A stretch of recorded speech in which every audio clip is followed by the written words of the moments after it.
119페이지 진리를 어떻게 아는가. 이제 진리를 어떻게 아는가. 그러니까 이거는 진리라고 하는 것 자체를 어떻게 진리를 인식하는가, 어떻게 진리라고 하는 것을 알 수 있는가, 뭐 이제 이것입니다. 이제 근데 이제 우리가 사실은 뭐 이게 지금 진리라고 하는 것 자체를 부정하는 사람들한테는 어떻게 보면은 뭐 진리를 어떻게 아느냐라고 하는 것은 그들에게는 별로 사실 그렇게 의미가 없거든요. 그러나 이제 우리가 어쨌든 진리가 무엇이냐라고 하는 것은 우리가 지금 우리가 이 과목을 통해서 결국은 진리를 어떻게 알고 진리를 어떻게 변증할 수 있는가, 이제 그거를 배우기 위함이죠. 그 이제 보면 진리는 알 수 없는 것이라고 주장은 스스로 무너뜨리는 모순이다. 그 주장 자체가 이미 알려진 절대적 진리에 속하기 때문이다. 그렇죠? 진리는 알 수 없다. 이렇게 말한다면 그것은 그 자신의 주장에 모순된다는 거죠. 그러면 당신은 진리를 알 수 없다고 하는 것을 그럼 어떤 근거로 그런 주장을 하느냐 이렇게 물어본다면 그도 대답을 할 수가 없는 거예요. 예. 그래서 자, 우리 이제 뒤로 넘어가서 우리는 해당 주제에 대해 자신이 모르고 있다는 것을 알고 있다는 말이며 결국 나는 모른다는 말이 우리가 결코 아무것도 모름을 의미하는 것은 아니다. 그러니까 내가 모른다는 것도 그걸 어떻게 아느냐, 이게 어떻게? 예. 내가 뭘 모른다. 그러면 뭘 가지고 모른다는 거냐? 역시 이것도 또 하나의 또 모순이 될 수 있어요. 자, 하지만 진리를 알려면 어떻게 해야 되는가? 바꾸어 말해, 우리는 어떤 과정을 거쳐야 세상에 관한 진리를 알 수 있는가? 그래서 제일 원리라고 하는 자명한 논리 법칙과 더불어 시작한다. 그 배후에는 어떤 것도 존재하지 않게 그 법칙들을 제일 원리, 그러니까 가장 첫 번째 원리, 그 이전에는 어떤 원리도 없고 가장 첫 번째 원리라고 하는 제일 원리는 밑에 보면 비모순율과 배중률, 이 비모순율과 배중률이라고 하는 이제 이걸 좀 살펴보겠습니다. 배중률은 어떤 명제와 그것을 부정 명제 가운데 하나는 반드시 참이라는 법칙이다. 중간이나 제3의 대안은 없다. 예를 들어 신은 존재하거나 아니면 존재하지 않거나 둘 중 하나이다. 예수님은 죽은 자 가운데서 부활했든지 아니면 부활하지 않았든지 제3의 대안이라고 하는 것은 존재하지 않는다. 이 제일 원리는 우리가 진리를 발견하기 위해 사용하는 도구들이다. 그것들이 없다면 우리는 사실상 아무것도 배울 수가 없다. 그래서 이제 여기서 이제 중반에 이제 세 가지 이제 한번 모든 사람은 죽는다. 스펜서는 사람이다. 따라서 스펜서는 죽는다. 자, 이게 이제 하나의 이제 자명한 논리 법칙인데 전제가 뭐예요? 모든 사람은 죽는다. 이 전제 자체가 모든 사람은 죽는다. 근데 이 전제 자체가 사실은 뭐예요? 여기서 뭐냐면 모든 사람은 죽는다는 주장은 진리가 아닐 수도 있다. 그러니까 여기서는 그러니까 중요한 것은 항상 어떤 주장을 논리적으로 주장할 때 자기가 어떤 전제로 삼고 있는 주장이 있을 거란 말이에요. 그런데 그것이 만약에 그렇다면은 그 이후부터 주장되는 논리적 주장이나 토론은 사실 뭐야? 다 무너지는 거야, 다. 그러니까 우리가 항상 우리가 기독교 신앙도 그래요. 기독교 신앙도 우리의 기본적인 전제가 뭡니까? 성경이에요. 성경. 여기 이거 지난번에 우리가 성경 연구 책도 읽지만은 우리 그리스도인의 기본적, 우리가 신학을 하던 신앙생활을 하던 뭐 설교를 하던 마찬가지예요. 우리의 전제는 성경이라고 하는 진리가 제일 첫 번째 전제예요, 전제. 그러니까 이거를 포기하면 안 돼. 이거를 포기하게 되면은 아무리 기독교식으로 뭐 별 주장을 다 한다 해도 의미가 없는 거예요. 그러니까 자유주의자들이 성경의 그 진리를 전제로 삼지 않거든요. 그러니까 그들이 그 이후부터 아무리 치밀한 논증을 하고 뭐 자기들이 명제를 만든다고 해도 그것은 어때요? 뿌리가 없는 거예요. 뿌리가. 그러니까 우리가 알아야 돼요. 우리가 성경 자체가 기본적인 전제가 돼야 돼요. 성경 자체가. 그러나 기본적인 성경 만약에 이 전제를 우리 갖고 있지 않으면은 어때요? 나머지 모든 논증은 다 틀리는 거예요. 여기서 우리가 이제 하나 이제 지금 적용을 해보는 거예요. 자, 두 번째 이제 다음 이제 논증입니다. 모든 사람은 네 발 달린 파충류이다. 제이크는 사람이다. 따라서 제이크도 네 발 달린 파충류다. 근데 자 봐요. 여기서 제일 첫 번째 내세운 전제가 여러분, 근데 이 첫 번째 내세운 전제가 어때요? 이걸 틀렸다. 그런데 누가 말해요? 당신이 이걸 틀린도 어떻게 아느냐라면 어떻게 대답할 거예요? 이제 거기서부터 또 문제가 생기는 거예요. 그러니까 분명히 이제 우리는 이게 틀렸다라고 해요. 근데 우리가 이걸 왜 틀렸다고 말하는 이유가 뭐냐면 그것은 우리가 이제까지 살아오면서 사람이라고 하는 존재는 어때요? 네 발 달린 파충류 가운데 사람은 본 적이 없거든. 우리 가운데 없단 말이에요. 그래서 이 전제를 만약에 내세운다면 저 길거리에 지나가는 사람 중에 100이면 100, 뭐 10,000명이면 10,000명 다 모든 사람은 네 발 달린 파충류다? 이거 말이 안 된다. 이거 뭐야? 이거 틀리다고 전제가 나오는 거예요. 예? 하지만은 우리가 그렇게 간단하게 대답을 하면 안 돼. 그러니까 왜 이 전제가 틀렸냐? 이제 그걸 이제 분석해서 우리가 답을 달아야 돼요. 그냥 막연히 이건 틀린 것이다라면 안 돼. 자, 보세요. 그래서 우리 123페이지 보세요. 특정한 사실의 관찰로부터 일반적 결론을 이끌어내는 이런 방법을 기납법이라 그래요. 기납. 아까 지금 이 세 가지 전제가 기납법이에요. 그리고 우리가 아까 첫 번째 모든 사람 중이다. 이건 뭐예요? 이건 연역법이에요. 이건 연역법이에요. 자, 그래서 이를 명확히 하려면 연역법과 기납법을 구별할 필요가 있다. 하나의 논증 안에 있는 전제들을 정렬하여 유효한 결론에 도달하는 과정을 연역법이다. 연역법. 뭐 요즘은 뭐 한물 같지만 옛날에 그 90년도 초반인가 그때 기납법적 성경공, 기납법적 뭐 한참 유행한 적이 있어요. 한참 뭐.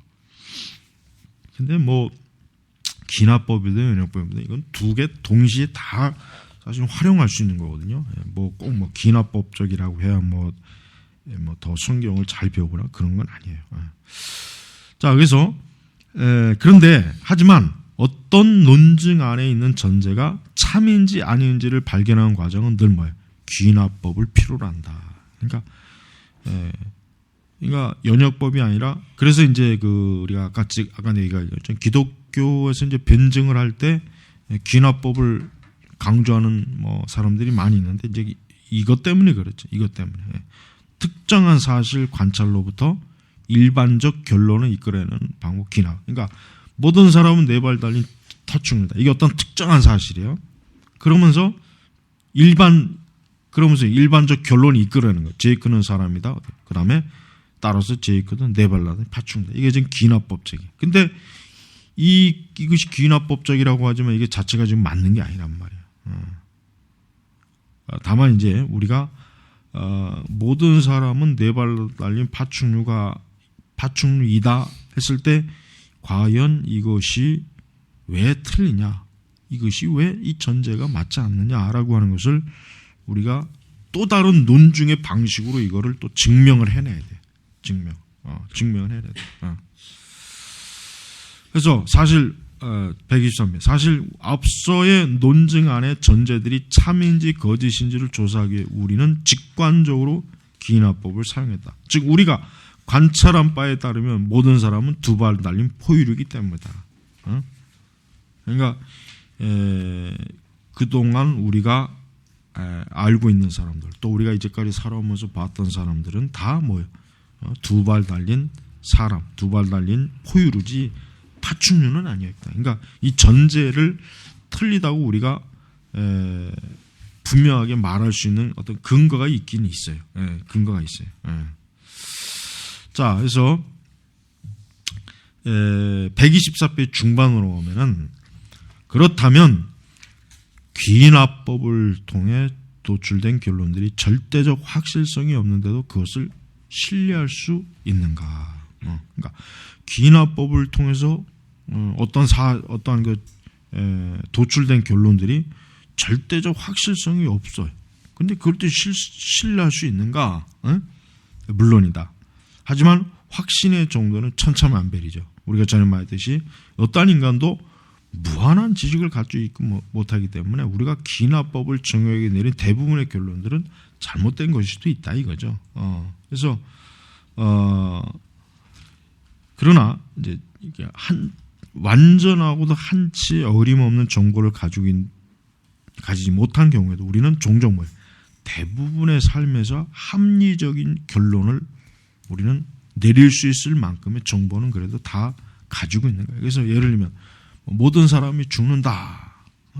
우리는 그동안 사람이 다 죽는 걸 우리는 알게 됐어요. 그러니까 우리는 이 모든 사람이 죽는다는 전제를 제일 원리로 내세우면서 거기서 일반적인 결론을 또 끄집어낼 수 있단 말이에요.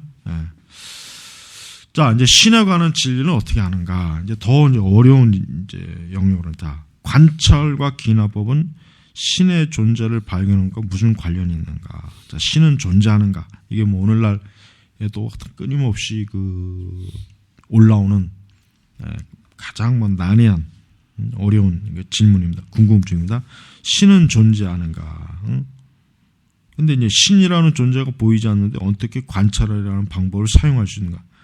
대부분의 이제 유대인, 기독교인, 이슬람 신자들은 어떻습니까?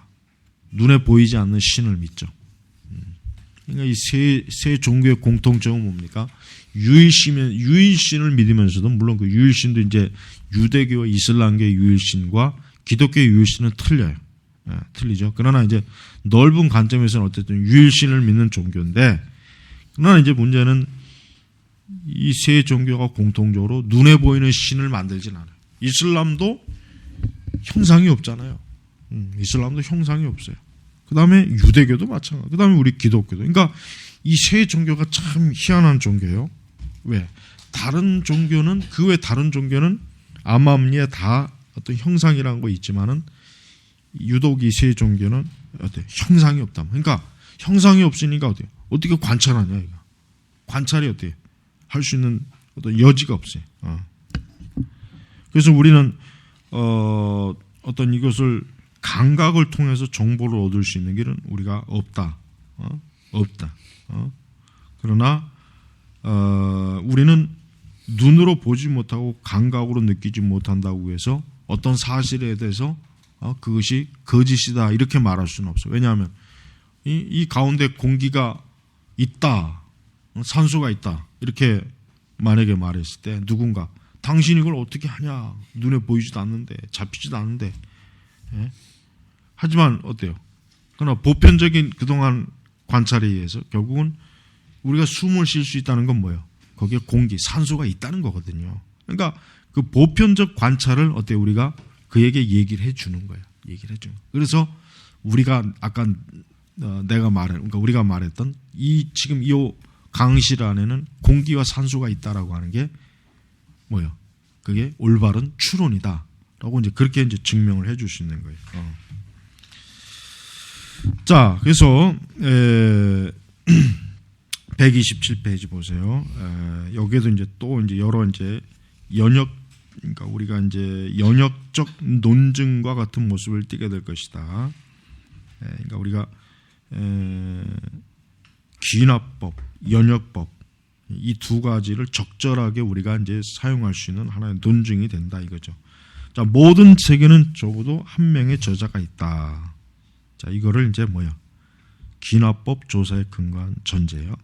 그러니까 모든 책에는 적어도 한 명의 저자가 있다. 두 번째, 진리의 기독교는 책이다. 책 관찰에 의한 근거예요. 세 번째, 따라서 진리의 기독교 역시 적어도 한 명의 저자가 있다. 결론이죠, 결론.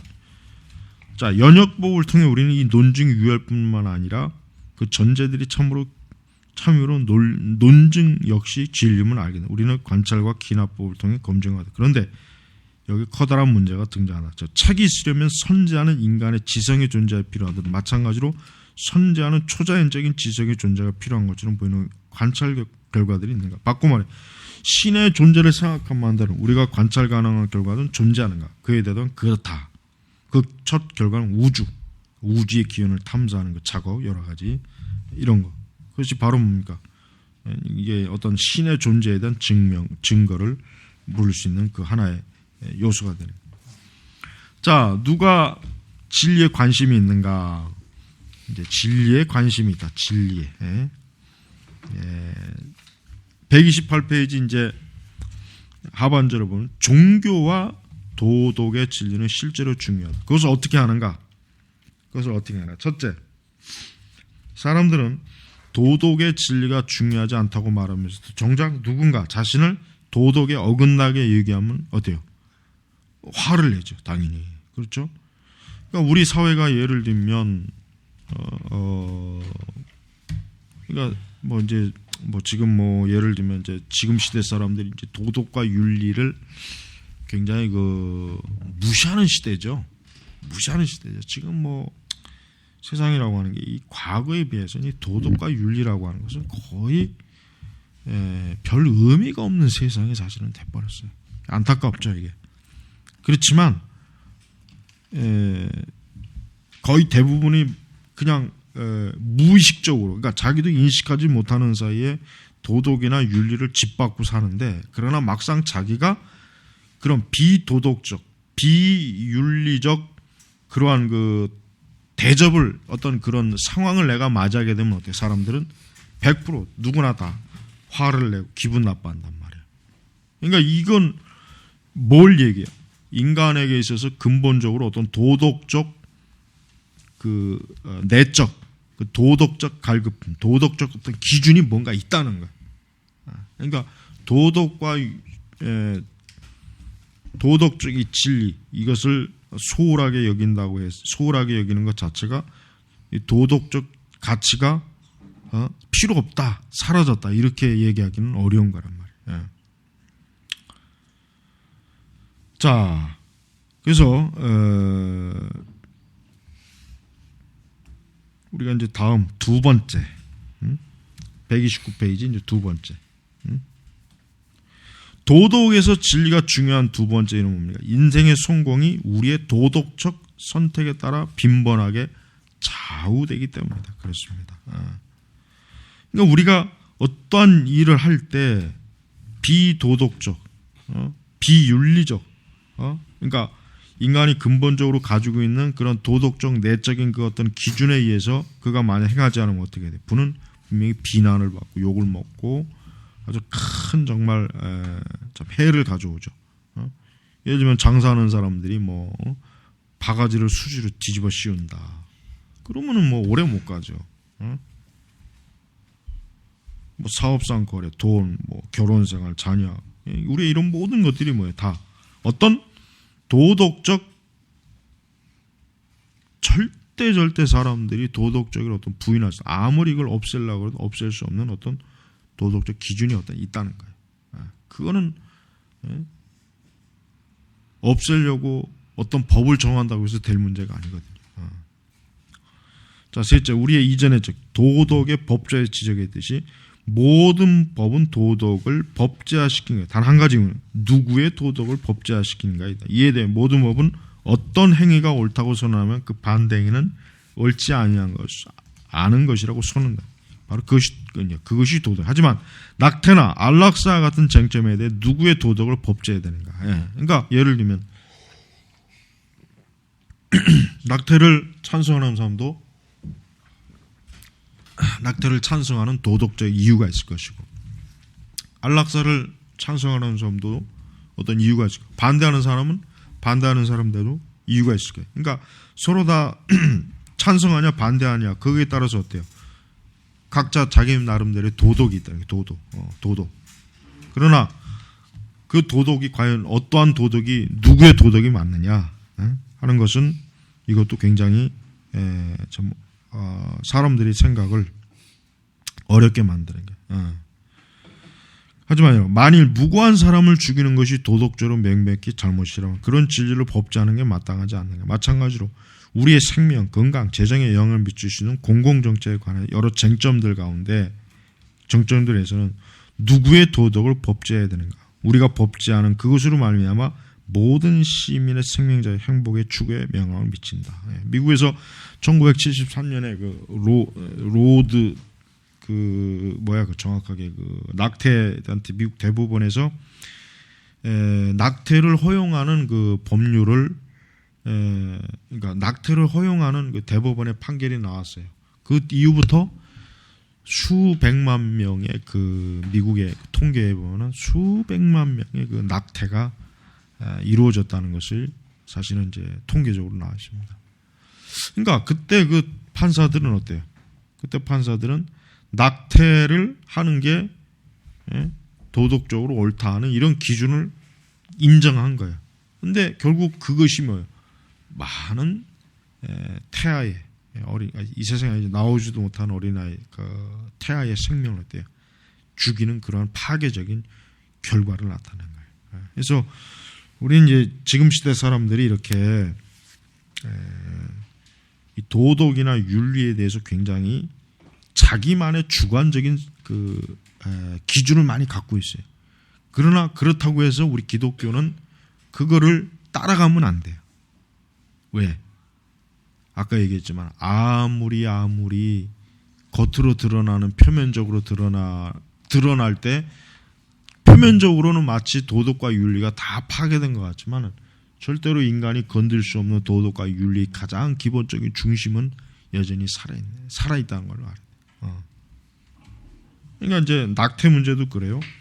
낙태를 찬성하는 사람들한테 만약에 그 사람들한테 누군가 당신의 그러니까 어떤 이제 태어난 아이가 있어요. 그때 누군가 태어난 당신의 아이를 내가 죽여도 괜찮겠습니까? 그러면은 그 사람은 펄펄 뛸 거예요. 아니 어떻게? 그러면 뱃속에 있는 아이는 왜 죽여도 괜찮냐? 봐요. 진짜 도덕에 대해서는 그 사람도 반대하는 거예요. 도덕이 파괴되는 거 반대하는 거예요. 그러니까 우리가 지금 표면적으로 우리가 이 세상이 세상은 도덕과 윤리도 없고 뭐 이 세상은 그냥 땅바닥에 사실은 그렇지 않아요. 인간은 다 어때요? 자기 주관적 관점에 의해서 도덕과 윤리를 판단하고 있기 때문에 진짜 자기가 그 어떤 그 절대로 변할 수 없는 어떤 그 보편적 진리에 어긋나게 될 때는 다 누구나 그것을 거기에 따를 수밖에 없는 거예요. 자, 그래서 우리가 도덕과 관련해 진리라고 믿는 내용이 우리 삶에 직접적인 영향을 미친다는 점엔 의심이 없다. 그렇죠. 이거는 직접적으로 영향을 미칩니다. 직접적으로. 자,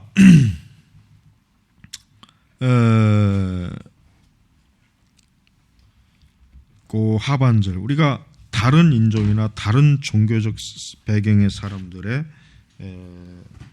도덕적 지혜에 대해서 고려하는 것이 오늘날에도 중대한 문제인가? 물론이다. 도덕적 문제와 관련 진리는 매우 중요하다. 그렇다면 종교적 영역에서 진리는 어떠한가? 그것은 도덕적 진리보다 우리에게 더 강력한 영향을 미칠 수 있다.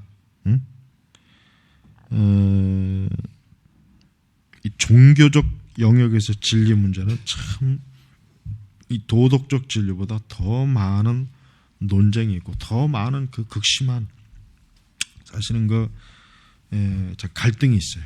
갈등이 있어요. 자, 여기 이제 계속 130쪽으로 이제 보겠습니다. 그러던 어느 날 우리는 바로 그 문제, 그 신과 내세에 대해 이야기를 나눴다. 대학에서 난 동료는 지금까지 나를 붙잡고 있는 한마디는 그것은 성경 앞에서 나는 성경을 믿지 않아. 그런데 만일 성경이 진리라면 나는 커다란 공경에 처하겠지. 그러니까 나는 성경을 믿지 않아. 하면서 그러나 만일 성경의 말씀이 진리라면 나는 뭐예요? 커다란 공경에 처하겠지. 이건 맞는 말이란 말이에요. 맞는 말. 그러나 그는 전제를 달았죠. 나는 성경을 믿지 않아. 성경을 믿지 않아. 그러니까 이 성경의 사실이, 이 성경의 내용이 사실이냐 아니냐에 따라서 어때요? 결국은 이 세상에 그 많은 사람들이 성경을 믿는 사람과 믿지 않는 사람의 그 결과는 어떻게 되겠습니까? 결국 엄청나게 차이가 나는 거예요.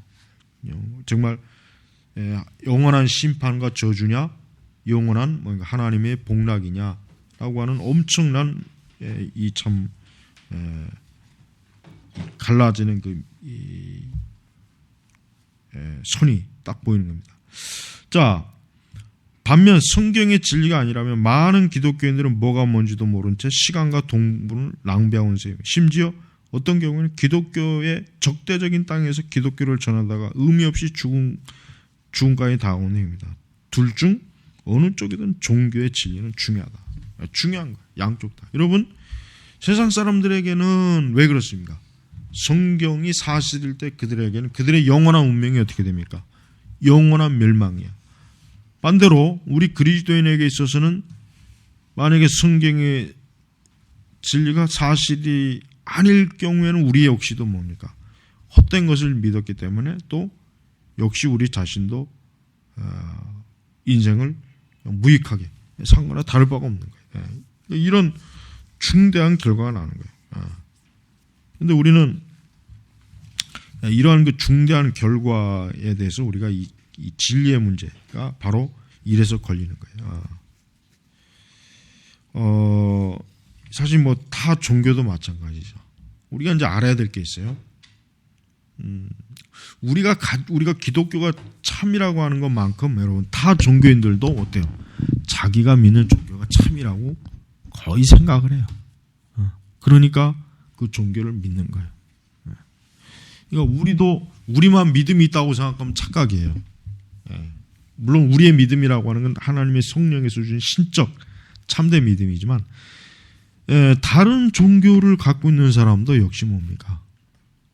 그들도 역시 어떤 믿음의 종류로 하나 갖고 있다고 하는 건 사실이에요.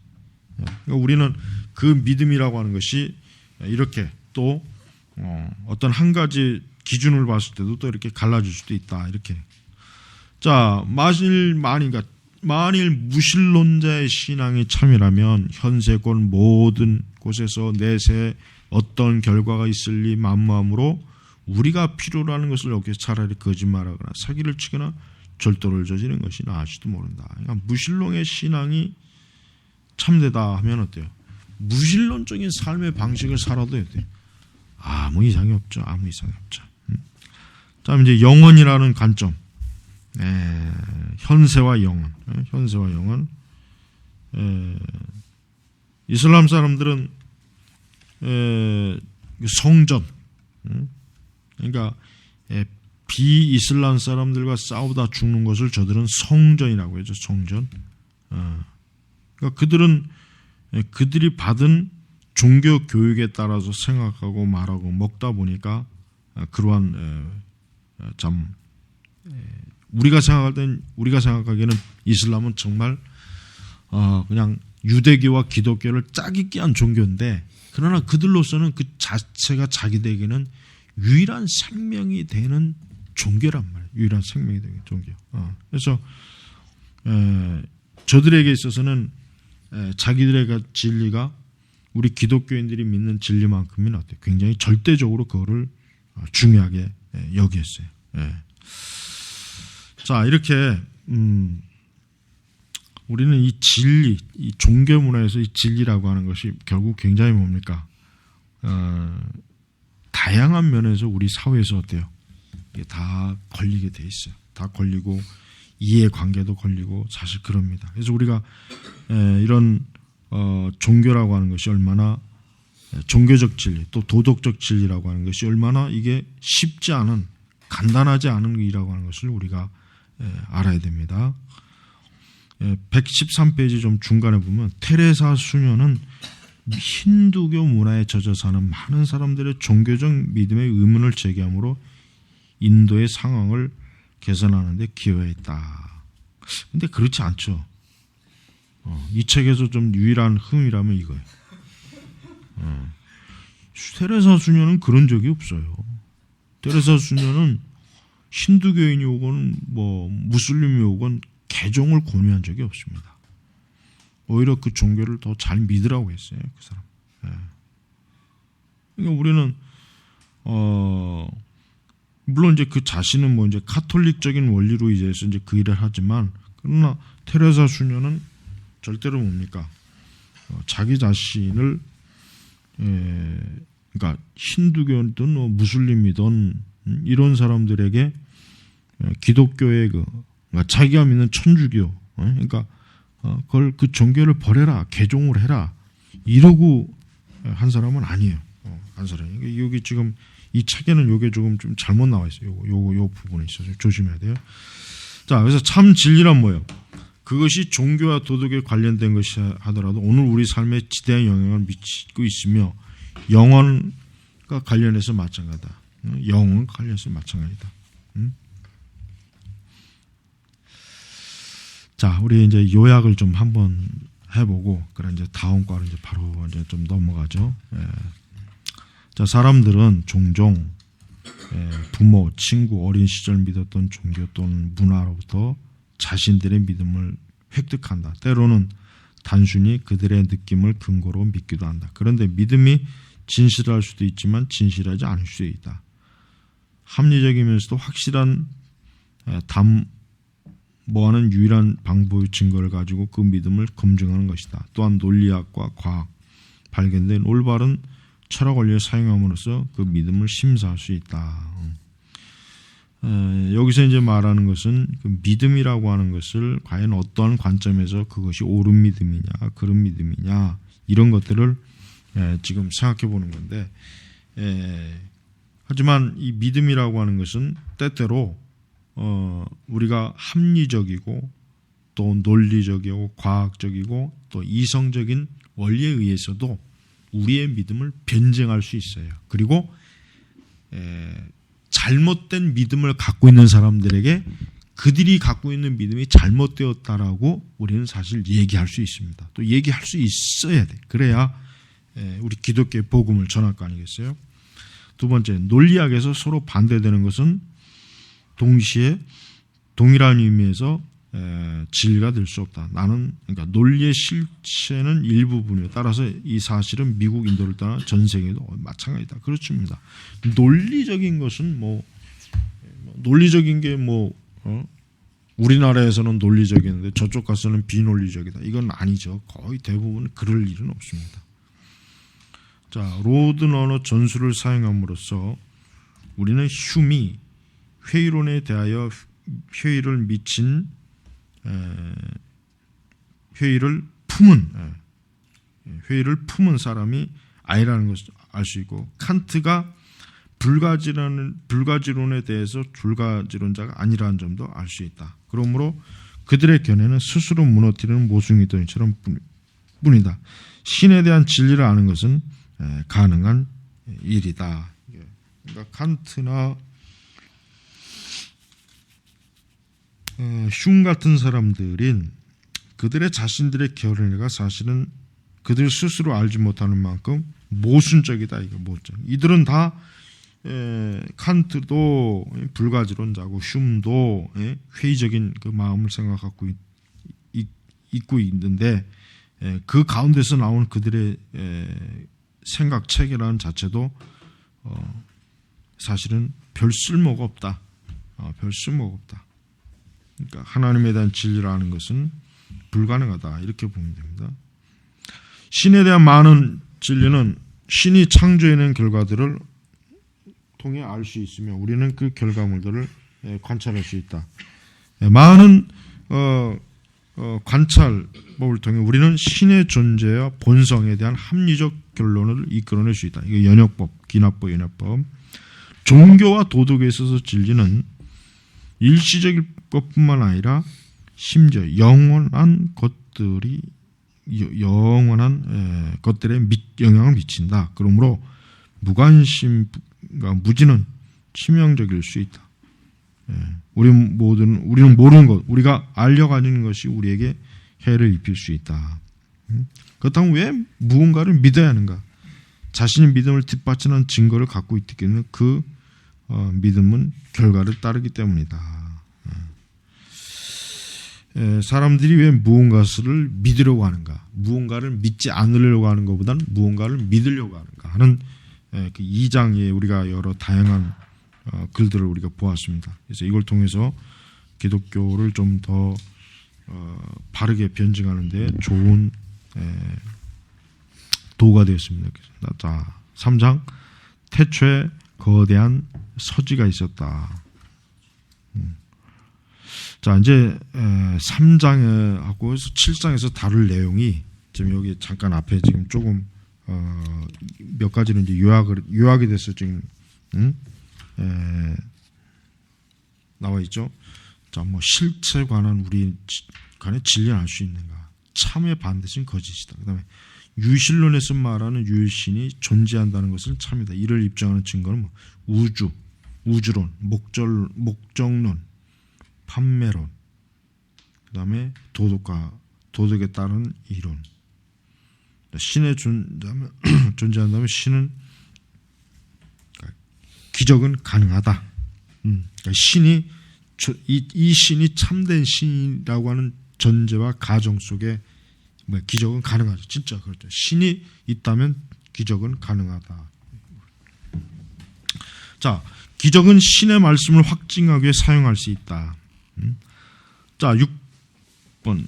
신약 성경은 역사에 비춰 신뢰할 수 있는 책이다. 고대 목격, 인간이 만든 사람들의 거짓 목격. 7. 신약 성경은 예수가 하나님을 자신 주장했다.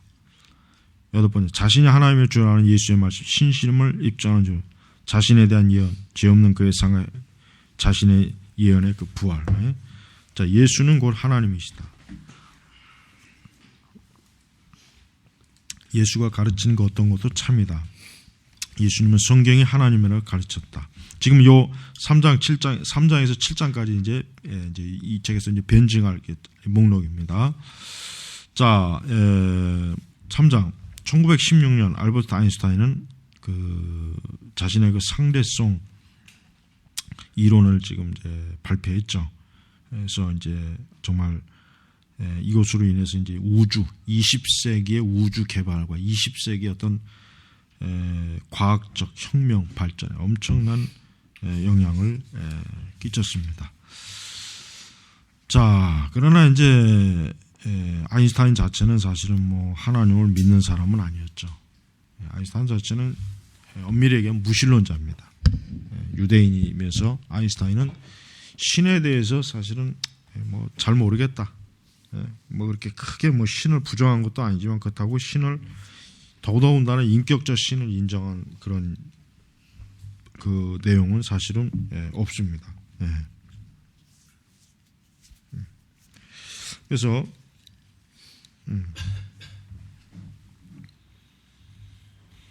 이렇게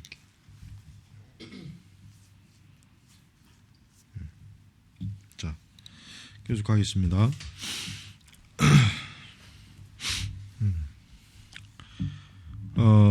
138페이지 아인슈타인의 그 처음에 자기가 이제 발표한 이론이 이제 나중에 이제 실험으로 확증을 받죠.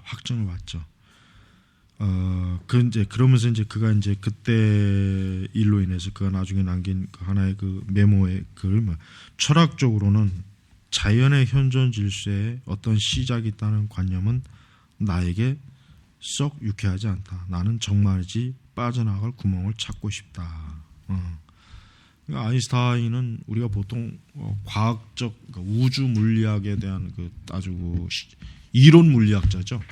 네, 그러니까 물리학자 중에도 항상 이론 물리학자하고 실험 물리학자가 항상 있어요. 그러니까 과학 영역에서는 항상 그 두 영역에 이제 그 전문가들이 있어요. 이론 물리학자들은 예를 들면 스티븐 호킹도 뭐 어때요? 스티븐 호킹도 어때요? 이론 물리학자. 이론. 그 사람은 자기의 그 생각 속으로 계산을 하고 자기가 이론을 연구해서 어떤 우주의 어떤 우주의 문제를 어떤 그 자기네들 법칙을 생각하고 이렇게 만들어내요. 근데 그것을 이제 실험 물리학자들은 어떻게 합니까? 그 가설을 증명해내는 거예요. 그러니까 항상 이렇게 두 종류의 과학자들이 항상 역사적으로 이 세상의 과학을 이끌어냈습니다. 근데 이제 지금 아인슈타인이 말하는 것 중에 철학적으로는 자연의 현절시에 어떤 시작이 있다는 관념은 나에게 썩 유쾌하지 않다. 그러니까 이것을 아인슈타인 자체가 부인하지는 못하는 거예요. 부인하지 못하는 거예요. 그러니까 이제 아인슈타인 자체도 자기는 신을 안 믿는데 실제로 나타나는 현상이나 들어가는 그런 철학적 또 물리학적 현상은 어때요? 부인할 수 없는 그 어떤 요소가 있으니까. 그래서 뭔가 좀 이 빠져나갈 구멍, 뭔가 참 이 딜레마, 이것을 그는 좀 어때요? 벗어나고 싶다. 이제 그러한 논리를 세우는 것이에요. 자, 그래서 이제 계속 넘어가면은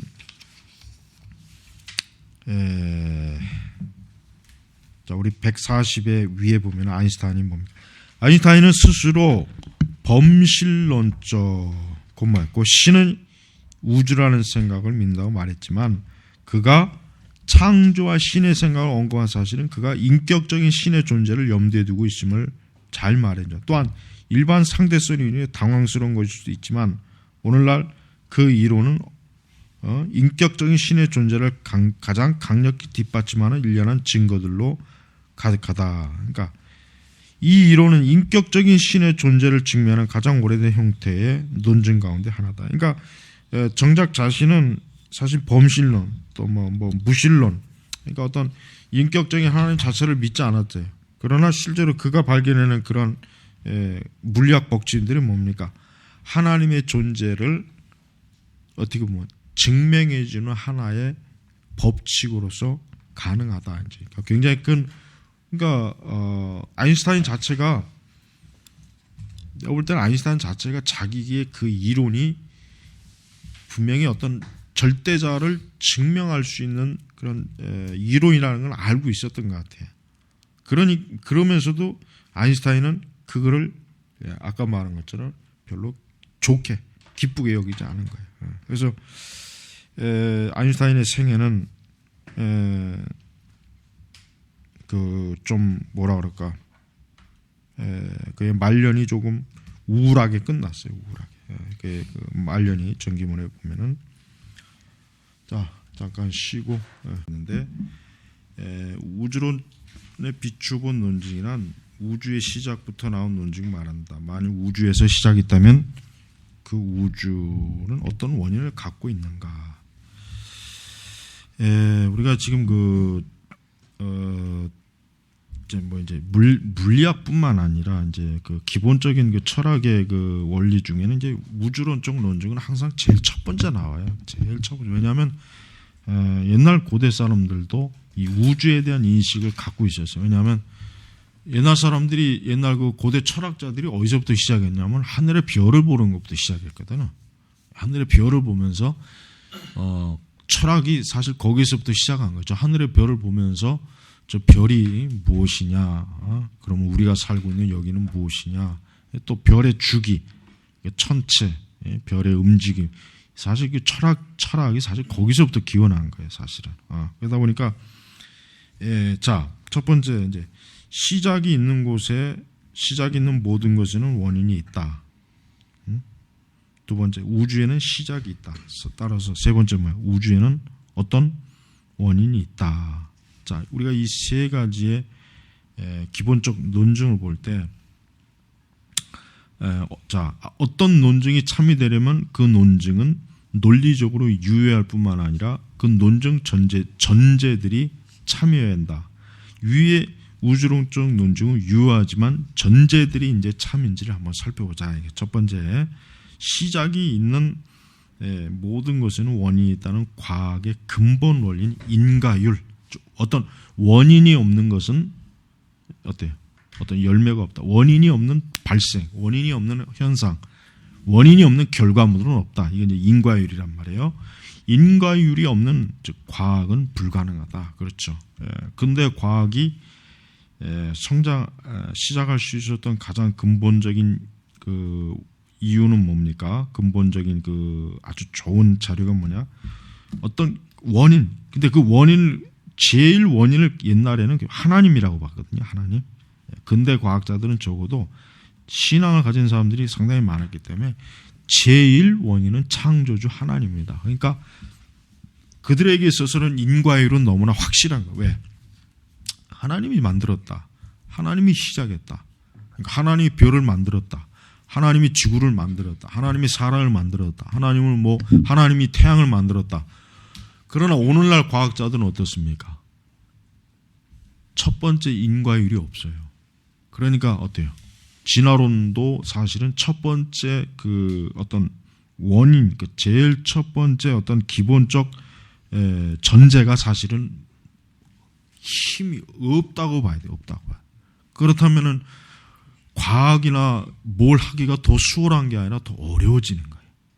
그러니까 옛날 과학자들이 훨씬 더 연구하기 좋았던 거예요. 왜냐? 어떤 원인을 즉 하나님이라고 하는 원인을 제일 원인을 딱 세워놨기 때문에 그 뒤부터는 이제 연구하면 되는데 현대 과학자들은 왜? 지금의 과학자들은 무신론적 또 하나님 믿지 않는 사람들은 어때요? 일단 인과율적으로 봤을 때 기본적인 전제를 어떻게 세워야 될지가 일단 막막해요. 그렇다고 해서 어떤 전제를 세워놓지 않고 뭘 하자니 어때요? 예? 말 그대로 그냥 이 공기 중에다가 허공에다가 집을 지을 수는 없잖아요. 허공에다가 어떻게 집을 지어요? 바닥에 기둥을 박고 바닥을 파서 기초를 놔야 그 위에다 초가집을 짓든 아파트를 짓든. 자, 그래서 여러분 우리는 프랜시스 베이컨이 이렇게 말해 참 지식이란 원인에서 비롯된 지식이다. 그렇죠. 참 지식이란 원인. 그러니까 원인이 없는 어떤 지식의 결론은 뭐요? 가짜 지식이다. 이제 가짜 지식.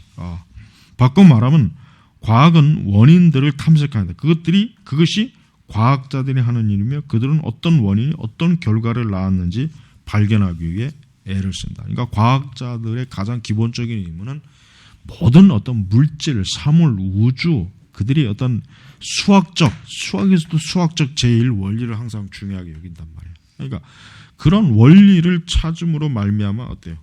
저들은 그 이후에 어떤 실험 과학이든지 아니면 그 실험 과학을 바탕으로 해서 어떤 제품을 만든다거나 뭘 이렇게 만든다거나 이게 전부 다 거기에 이제 원인을 그 모든 것을 가장 기본적인 것들을 지금 해주는 거예요.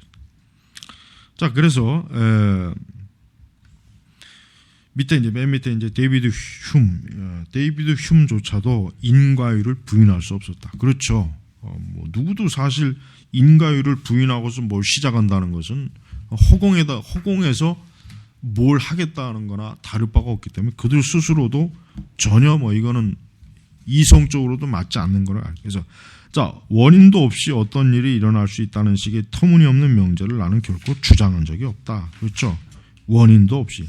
다만 이제 이 데이비드 흉은 그러면 당신이 말하는 원인은 뭐냐라고 했을 때 이제 데이비드 흉 같은 사람은 이제 하나님이요라고 그렇게 말은 안 한다 이거죠. 하나님이다. 왜? 하나님의 존재 자체를 회의적으로 그러니까 믿을 수 없다고 하는 사람한테 원인을 물어봐야 이 사람이 하나님이라고 대답을 하겠어요? 안 하겠죠. 그러면서도 어쨌든 이 사람도 원인이 없이 어떤 일이 일어날 수 있다는 식의 터무니없는 명제를 나는 결코 주장한 적이 없다. 그러니까 자기도 원인을 그러니까 인과율을 부정하는 그러한 참 비이성적인 그러한 것은 가지고 있지 않다. 그래서 뒤로 넘어가면 인과율을 부정하는 것은 뭐예요? 합리성을 부정하는 것이다. 합리적. 여러분 우리 기독교는 합리성 있는 종교입니다. 기독교인들 스스로조차도 비합리적, 더 나쁜 건 비이성적인 종교로 우리 마치 알고 있는 사람이 많아요. 은사주의자들이 특히 그래요. 그러니까 이런 은사, 치유, 이제 신비주의를 추구하는 이런 사람들은 기독교 자체를 합리적이다, 이성적이다라고 얘기하면 그 사람들은 아주 펄펄 뛰어요. 그거는 하나님의 신비의 능력을 훼손하는 거다.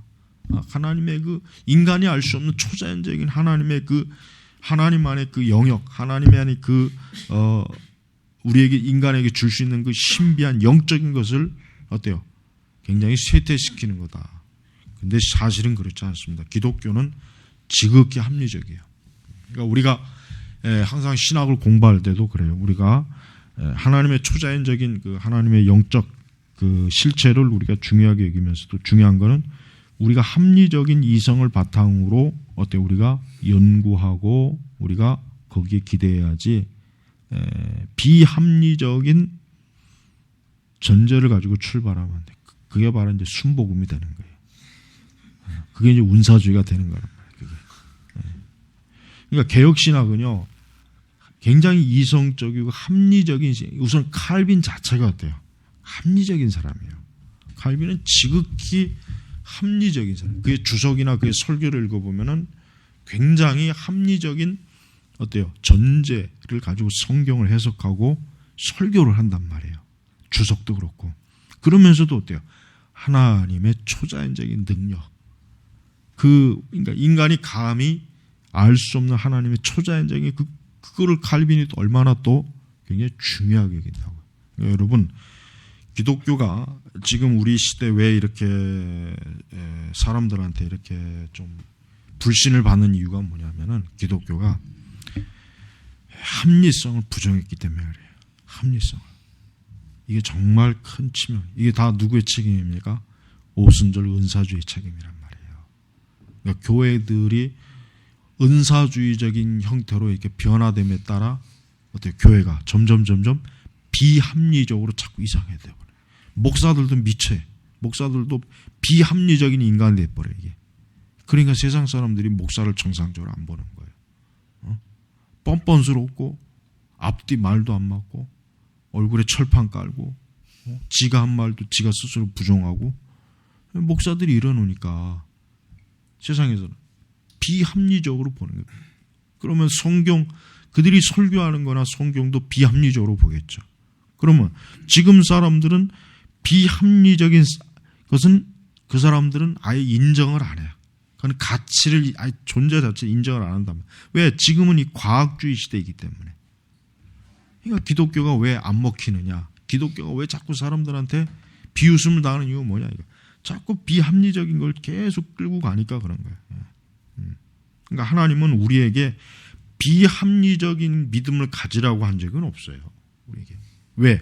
우리가 예수 그리스도를 믿는 게 왜 믿습니까? 그분이 실제로 역사적으로 십자가에서 죽으셨고 고난받으셨고 부활하셨어요. 이건 역사적 사실이에요. 역사적 사실을 믿는 건 합리적인 거란 말이에요. 합리적인 거. 그러니까 성경의 어떤 사건도 합리적으로 이성적으로 다 믿을 수 있는 사건이에요. 왜냐? 그게 실제로 일어났기 때문에. 실제로 일어났기 때문에 일어났기 때문에. 만약에 여러분 우리나라 그 당군 신화를 믿는다는 것 자체는 당군 신화를 믿는 거는 자유로운 거예요. 그건 믿어도 좋고, 그건 글쎄 당군 신화를 믿는다 자체가 무슨 그걸 과학적으로 따지고 그런 사람은 없잖아요. 그러나 어때요? 합리적이지는 못해요. 이성적이지는 왜? 그 일이 실제로 있다고 믿는 사람은 없잖아요. 어떻게 곰새끼하고 호랑이 새끼가 굴 속에 들어가서 마늘 처먹고 사람이 되겠어요? 그거를 당군 신화를 주장하는 사람들도 그거는 안 믿어요. 왜? 합리적이지 않으니까, 이성적이지 않으니까. 바로요. 그러나 기독교는 아니에요. 기독교는 정확하게 설령 불신자랄지라도 만약에 과거의 어떤 한 시기로 그 시기로 갈 수 있는 어떤 이런 게 있다면은 불신자에게도 자 봐라. 예수님이 진짜 십자가에서 죽으셨고 부활하신 너 봤지? 이러니까 기독교는 합리적인 거야. 그러면서도 초자연적인 하나님의 전능한 능력이 나타나는 거야. 그러니까 절대 여러분 기독교가 여러분 비합리적으로 나가면은 큰일 납니다. 비합리적으로 나가면은 교회가 신비적이 되고 영성주의. 그러니까 신비주의, 영성주의가 꽤 고상하고 뭔가 알 수 없는 하나님의 그 놀라운 뭔가 능력이 있다고 생각. 그거는 전부 다 헛소리하는 거예요. 거기는 전부 거짓과 오류와 미혹밖에 없는 거예요. 그러니까 목사들 중에도 아주 이상하게 말하는 사람이 있어. 그러니까 목사들 중에서도 어떤 기독교 신앙에 대해서 아주 괴상망측하게 말하는 인간이 있어요. 도무지 실체를 알 수 없는 그 구름 잡는 소리하는 목사들이 있단 말이에요. 그런 목사들이 아주 문제가 커요. 목사들은 정상적으로 합리적이고 이성적으로 대화가 가능한 사람이어야지 지 혼자 지만 알고 있는 거 헛소리 떠들어대는 사람들은 그 사람들은 그건 목사가 되면 안 돼요. 큰일 난단 말이에요. 그런 사람들. 그런 사람들이 다 사기치는 거예요. 다. 그런 사람들이. 그러니까 이 사기꾼들을 보면 다 어떤 사람이에요? 전부 다 비합리적인 사람이에요. 전부 다 비합리적이란 말이에요. 그러니까 그런 비합리성을 신비주의로 가장해서 사람들을 속이는 거예요. 그래서 합리적 사유가 합리적인 생각, 사유라고 하는 걸 생각하는 겁니다. 가능하려면 결론을 낳는 생각을 하나로 모아야만 한다. 그러니까 원인을 즉 전제를 잘 분석하라. 이거 전제를 잘 세우라. 이거 따라서 누군가 자신은 인과율을 믿지 않는다고 말한다면 그에게 이렇게 물어보면 돼. 그런 결론에 도달하게 된 원인이 뭔가? 그러니까 어떤 사람 나는 인과율 같은 거 안 믿는다 그러면 당신이 어떤 원인에 의해서 그런 대답을 하냐? 어떤 원인? 그럼 그 사람이 대답을 할 거 아니야? 그게 바로 인과율이다. 그게 바로 인과율이다. 그러니까 이 말이 안 되는 말을 하지도 말라 이거지 이제.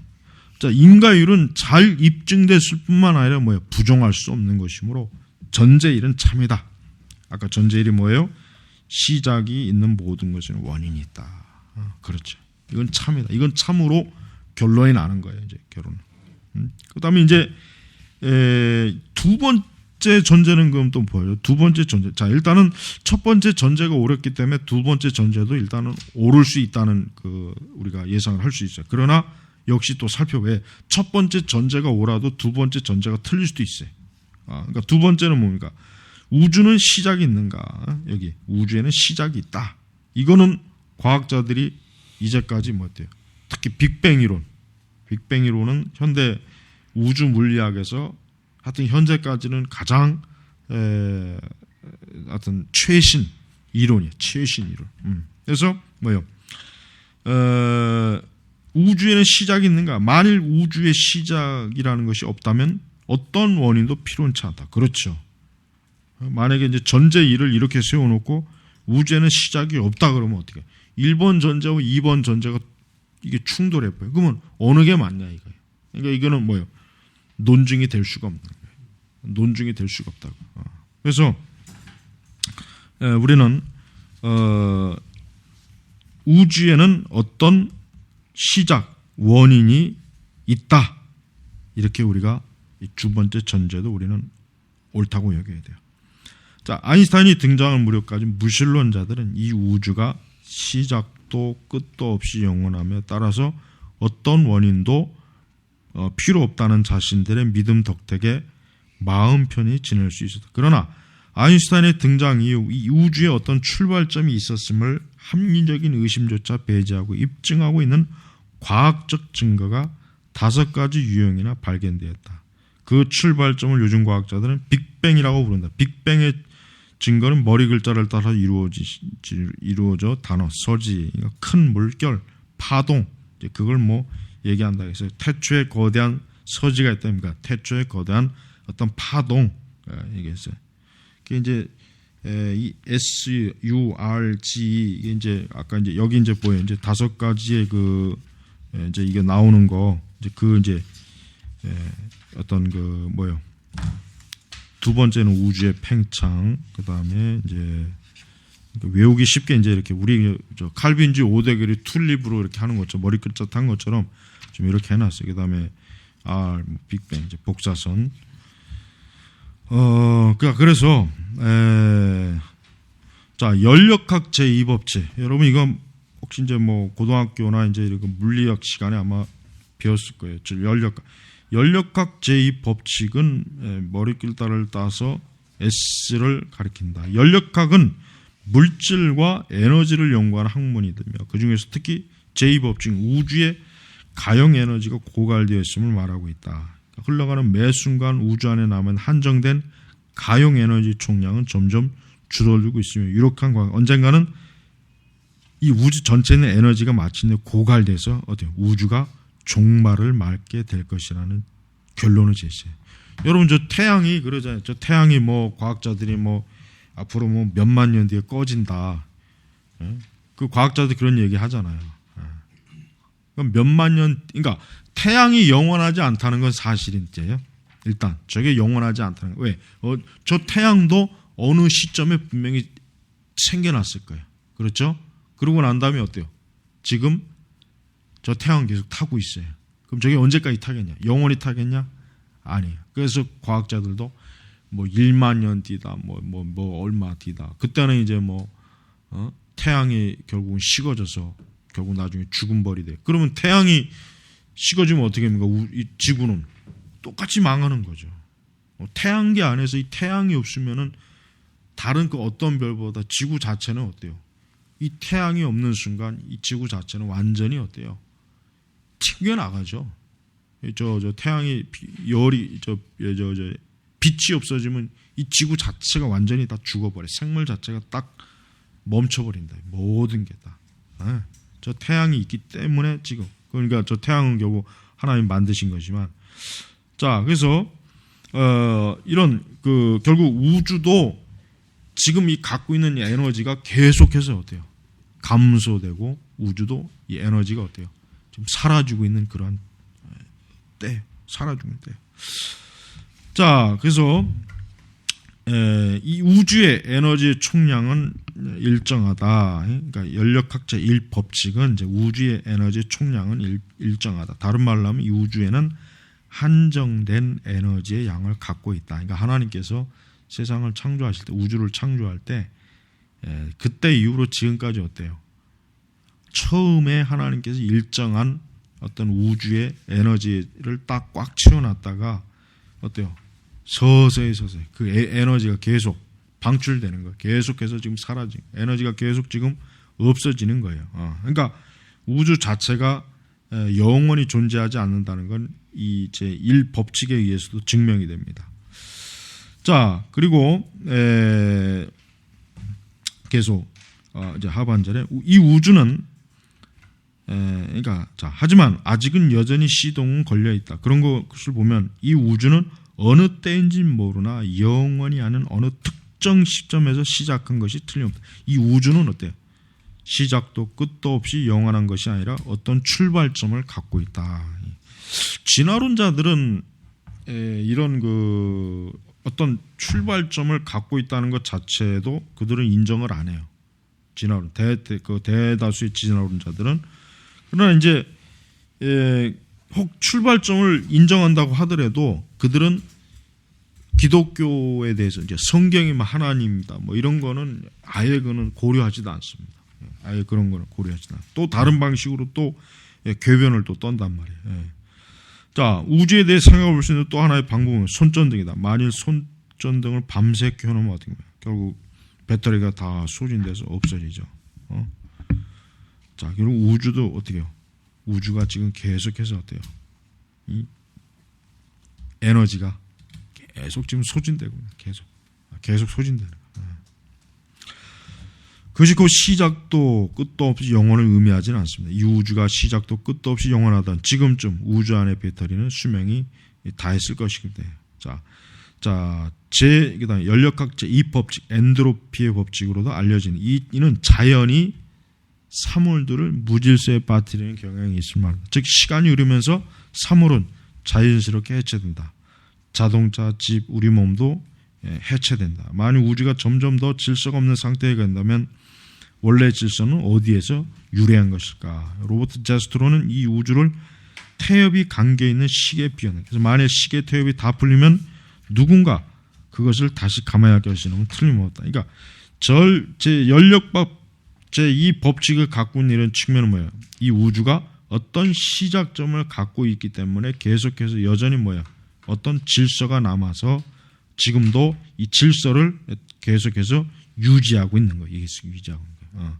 그러니까 우리가 연력학 1법칙이나 연력학 2법칙은 사실은 이거는 뭐 모든 과학자들이 다 인정하는 거예요. 이거를 부정하는 과학자들은 없어요. 그러나 문제는 그렇다면 이제 제1 원인에 대해서 여전히 뭡니까? 여전히 과학자들은 우리가 기독교에서 우리가 하나님께서 태초에 이 세상을 창조하셨다는 그 부분에 대해서 저들은 여전히 받아들이지 않습니다. 자, 우리 이제 146페이지로 넘어가면 이제 여기 이제 이 저자가 개인적으로 생겼던 그 일을 좀 뭐 여기다 좀 써 놓은 것입니다.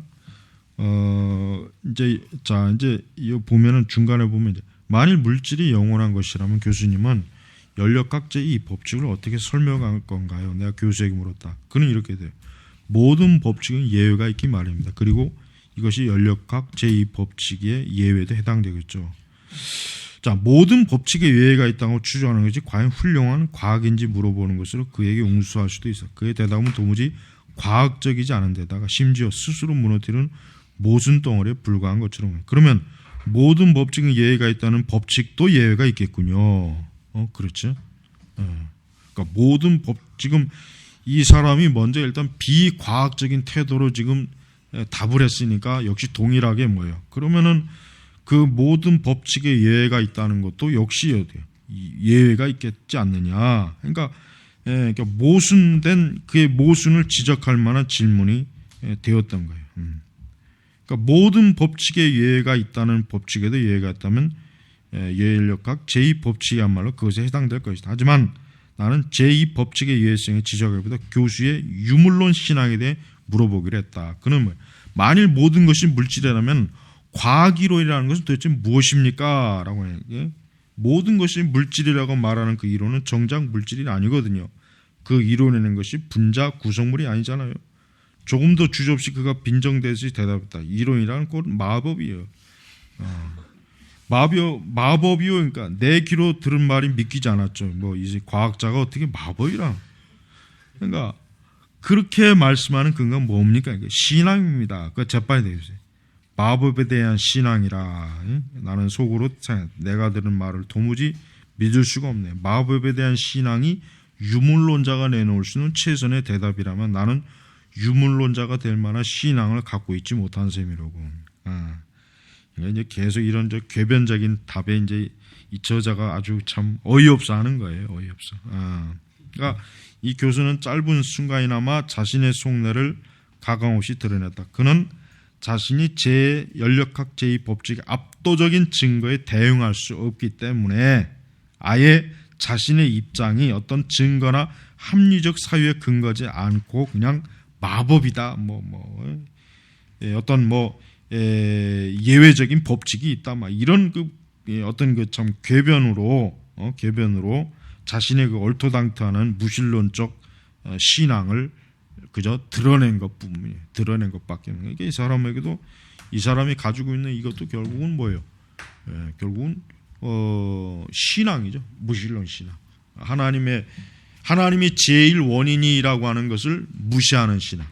하나님이 제일 원인, 또 그다음에 우주에 제일 원인이 있다는 것을 무시하는 거예요. 무시하는 거예요. 그걸 믿지 않는 거예요.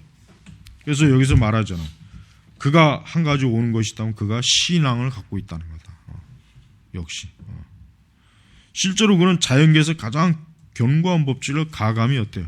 무시하게 신앙에 의한 도약을 해야 돼요.